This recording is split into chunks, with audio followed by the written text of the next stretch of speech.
Pragg opens the game with 1 e4. This has been a great event for Pragg until now, with 3 draws and 1 win against Nodirbek Abdusattorov. Those 3 draws came with the black pieces, and now that win against Nodirbek was with white. And now with MVL, we are witnessing an exciting Sicilian.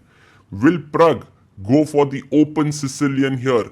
MVL has been known for his Sicilian Najdorfs, and it's absolutely amazing how he manages to play that opening in spite of the fact that his opponents know that he will play it. It's such a wide open terrain for them to come prepared, but MVL is like, hey, I'm an expert in this line, and he goes for it, and I have full trust on my preparation and understanding of the Najdorf structures.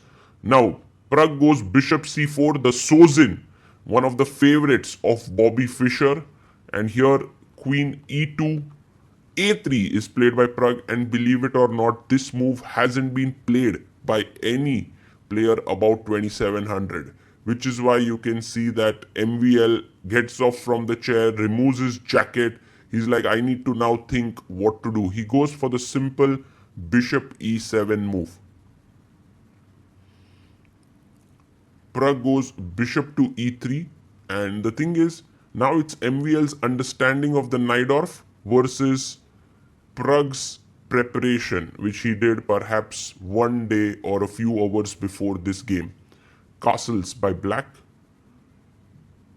and Pragg goes queen e2. He's preparing long castle. b5 played here by MVL.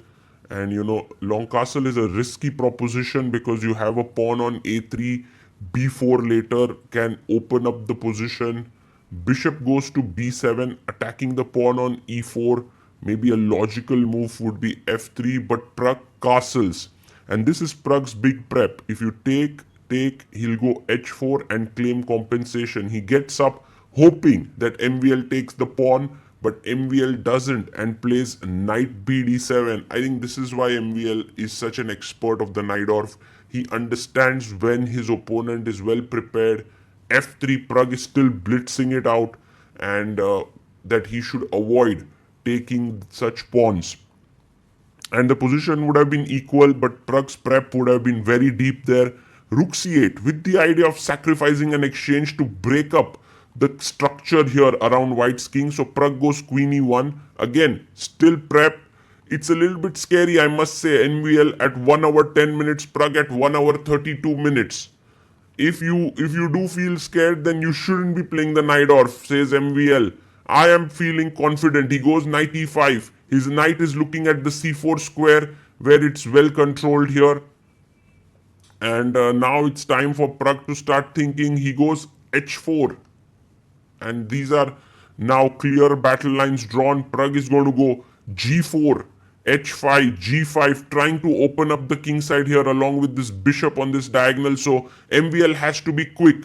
He goes knight d7. Oh, his plan could be to go knight b6, knight c4. That's a very interesting plan with both the knights looking here. Pragg quietly goes king b1. Just coming outside this rook's influence, also creating a square on c4 for his c1 for his bishop.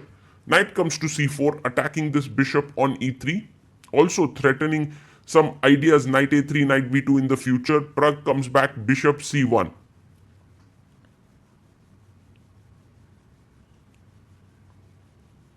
And bishop comes out to f6, attacking the knight on d4.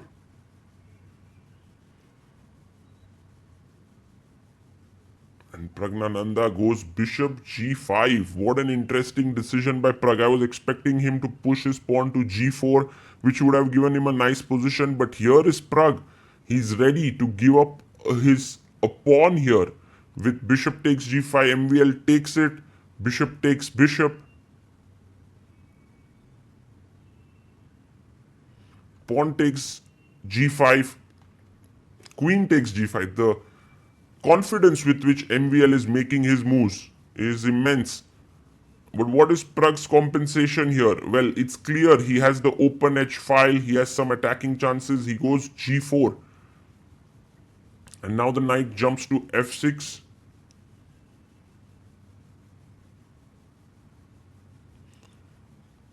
how to sort of remaneuver this knight. He goes knight de2 here in this position. The knight now defends the other knight on c3. Knight a3, knight b2 is now very less probable. I like this move, knight e2. Actually, I like the fact that both these knights are supporting each other. And it reminds me of the famous Korchnoi-Karpov game, Karpov-Korchnoi game in the Sicilian Dragon, where Karpov just plays knight e2, takes away all the counterplay from Korchnoi, and then slowly starts to mount the attack. Here it's not so clear as to how white is going to mount an attack. Rook takes c3. And he goes queen f2. That's a nice move because the queen is looking at b6, attacking b7, d8 and d6. All of these squares. Rook goes to d7.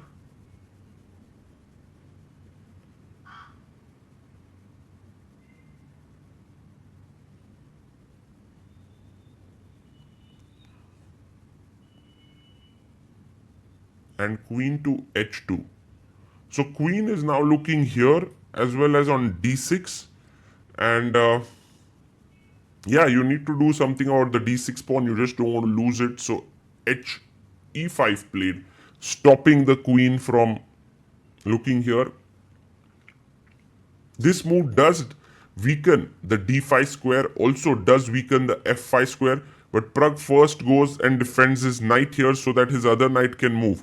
Pragg being very cautious here and careful.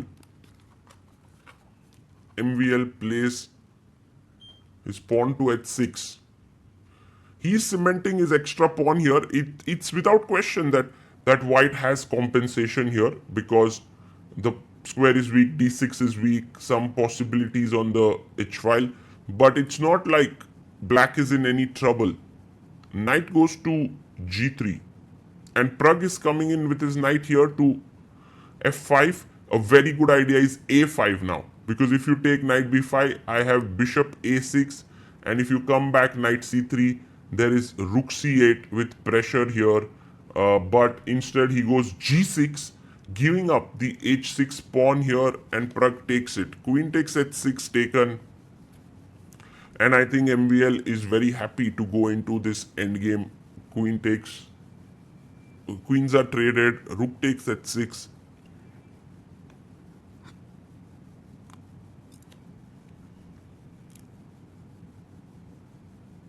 And he goes knight to h7. This knight will come to g5. From there put pressure on f3, then e6, put pressure on f4 and d4. King goes to c1. King coming up to d2 to e3.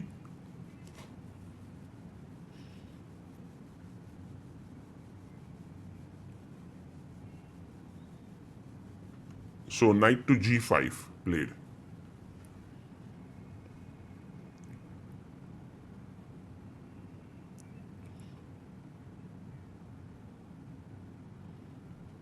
Rook goes back to h1.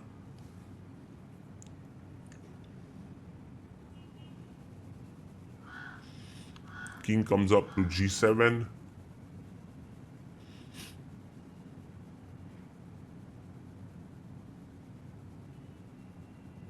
And now white jumps in, knight to e2 played.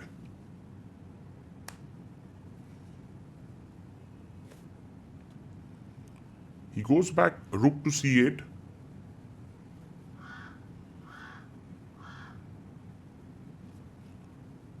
And king comes up to d2. So you can see how slowly both the players are just maneuvering their pieces. MVL also brings his king into the game. And we are approaching move number 40. We are at 31st move. Pragg has 6 minutes. MVL has 14. King comes up to e3. This is kind of a wise decision by Pragg to defend the f3 pawn with his king. King e7. Just improving the position of his king here. It's not so clear how Pragg is going to improve his position. He goes rook to d2, defending this pawn. Maybe now the knight can move, but where? I don't think you want to play knight d5 here. Knight comes to e6, eyeing d4 and f4, but white knight is covering them for the time being. And Prague goes knight c1. Very interesting move. I don't know where the knight is headed. Maybe he wants to go knight b3, knight a5. It's interesting. Rook c7. Now, a plan of sacrificing on c3 could be imminent because generally Prague has been keeping his knight defended with his own knight or the rook. Here it's not. He goes rook d1, attacking the d6 pawn, and MVL has 11 minutes. Prague has 3 minutes. We are on move 35.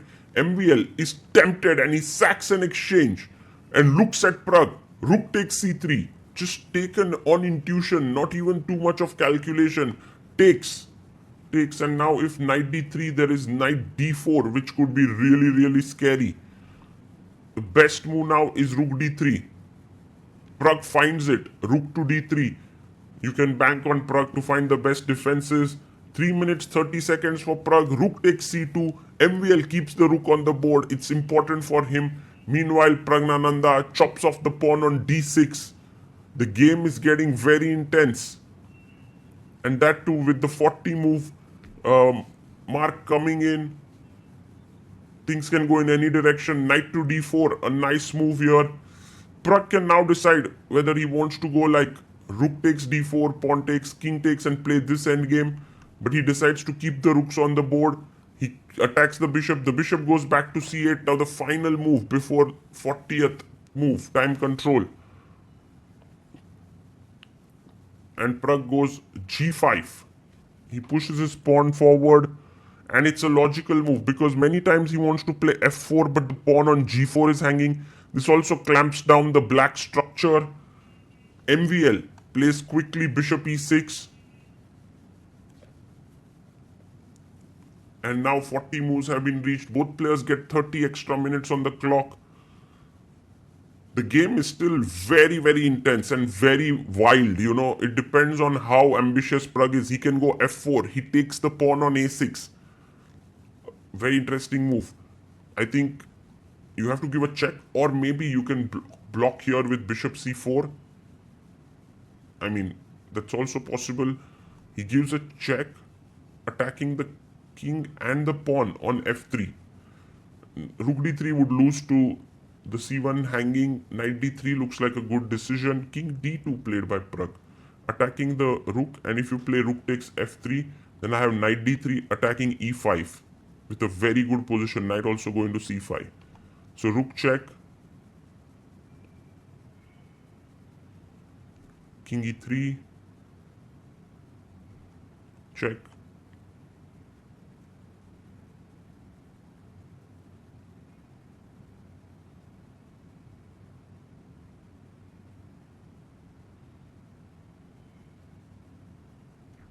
King d2.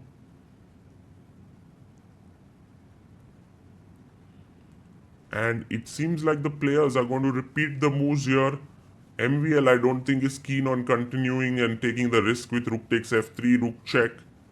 And Prague himself, well, Prague can continue playing here. He plays king e3, but after check, I mean, he can continue with knight d3, but I think he also sees the risk.